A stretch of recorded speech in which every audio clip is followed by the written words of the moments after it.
Sandra Badu, and today I'm going to be teaching you how to meet new people. When you're on your deathbed and you're taking in your last breath, do you want to reflect back on your life and think of how lonely of a life you've lived? No. Or do you want to look back on your life and be thankful for the real life connections that you made with people, and be thankful for the real difference that you made in society through those real life connections? Today I'll be teaching you how to meet new people through 3 steps. Step 1, self-reflection. Step 2, companion selection. And step 3, taking action, the action of approach.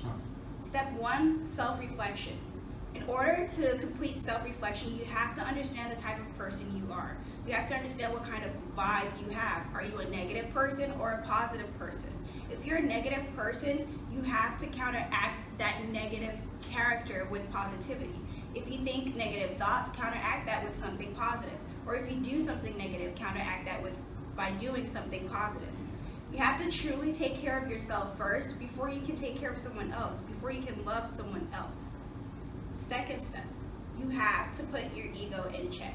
You can't go into the world expecting to meet new people and tell them only about yourself. You have to be willing to listen to what the other person has to say, and you have to be willing to listen to them and not just, shut them out while you're thinking of what you're going to say next before they say something.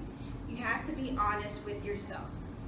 You can't create a relationship based on lies. You have to be honest with who you are. You have to be honest with yourself on what kind of person you are, and you have to be honest with yourself on what kind of success you have. You can't go into the world trying to meet new people and lie to them about what you have or who you are. And secondly, companion selection. Companion selection is about you knowing what kind of people you want to surround yourself with. As they say, you are the company that you keep. So if you're a soulful person, or if you're really blunt, there's no way you can build a relationship with someone who has no morals, or someone who likes to sugarcoat information. You have to be able to evaluate others' character, and you have to understand if that's the kind of character that goes well with you. You have to know the kind of people you want around you and what kind of relationship you want to have. You have to know, am I going to the bar to meet a new friend, or am I going to meet a spouse? That way you have a mentality of how you're going to approach the person and what you're going there for. And lastly, taking action. You can't be sitting at home on the couch thinking, man, I wish I had new friends, while you have like Cheeto stains on your shirt. You have to actually leave your house and go and meet new people. The best way to do that is by going somewhere that you feel comfortable with. Maybe you feel comfortable at the local library, or maybe you like to go boxing.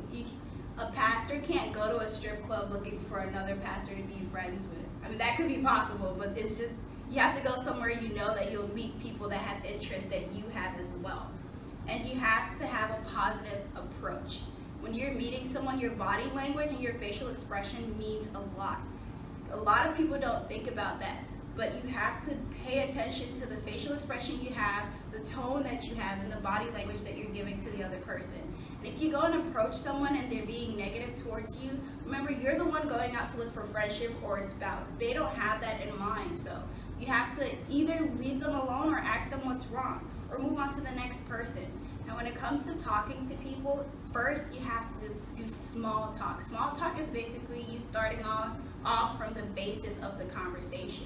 You can't go and just tell someone everything about yourself, including your bank account. You have to start with small talk, and then later on that will progress into what I call big talk.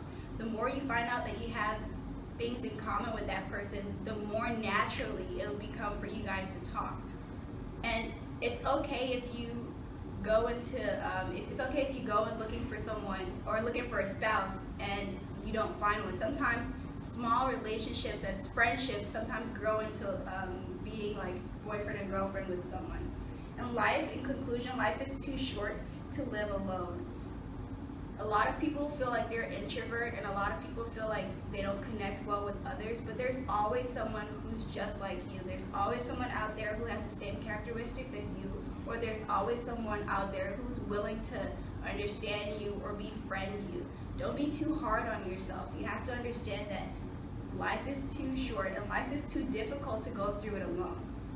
The references that I used for my speech are author Alan Henry, and the date published was 31st of January 2014. and it's a website. And my second source is Mr. Well Cultured, and this was published on the 3rd of March in 2008. It's also a website. Thank you so much for your time. Woo! Don't stop it.